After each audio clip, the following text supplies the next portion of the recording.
Enfin, pour terminer cette section, nous allons jeter un œil faire un récapitulatif sur les stratégies de sécurité d'Elasticache.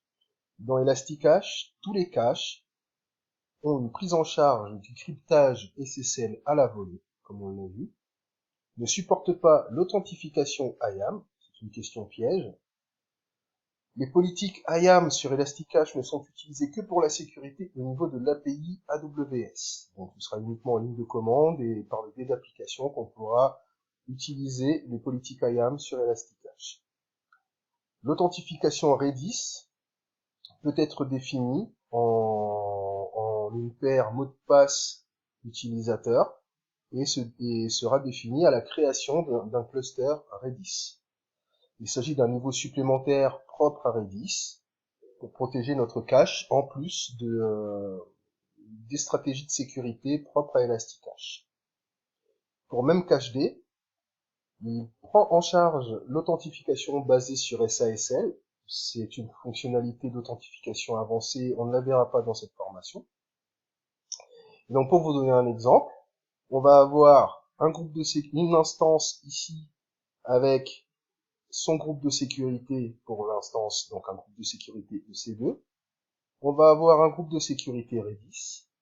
Et pour se connecter à ce groupe de sécurité Redis, on va utiliser un chiffrement SSL avec l'authentification Redis. Donc, on active l'authentification SSL et on s'authentifie avec le mot de passe et l'utilisateur Redis créé lors de la création de notre cluster Redis.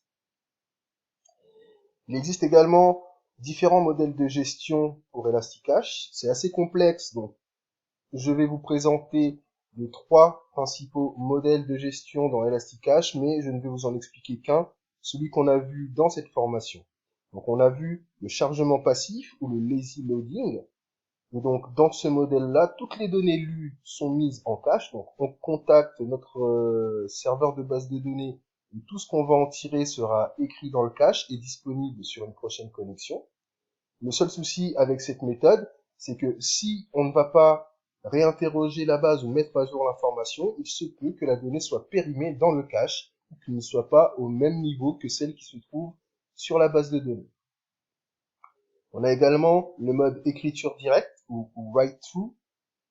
Et dans ce cas-là, toutes les données qui sont ajoutées à la base de données sont mises à jour automatiquement dans le cache. Et dans ce cas-là, on n'a pas de données périmées puisque le contenu du cache tente de rester le plus fidèle possible au contenu de la base de données.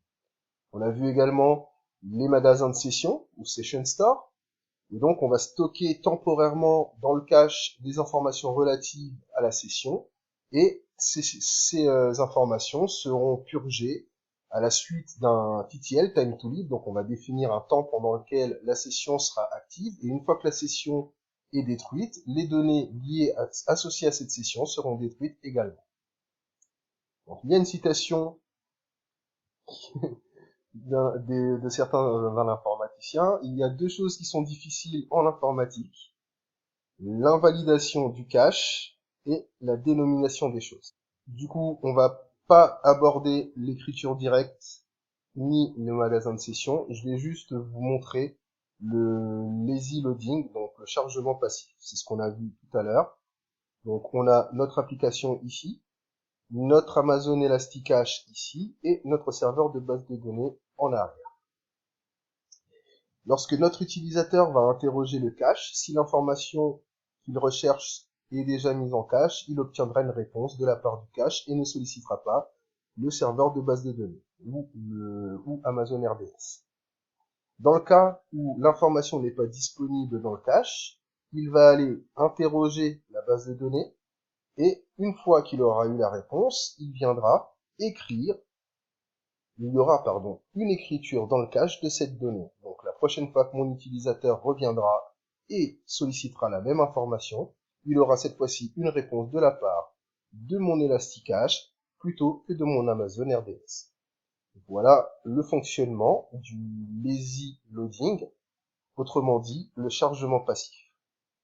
Du coup, on en a fini avec cette section 6 et je vous dis à bientôt.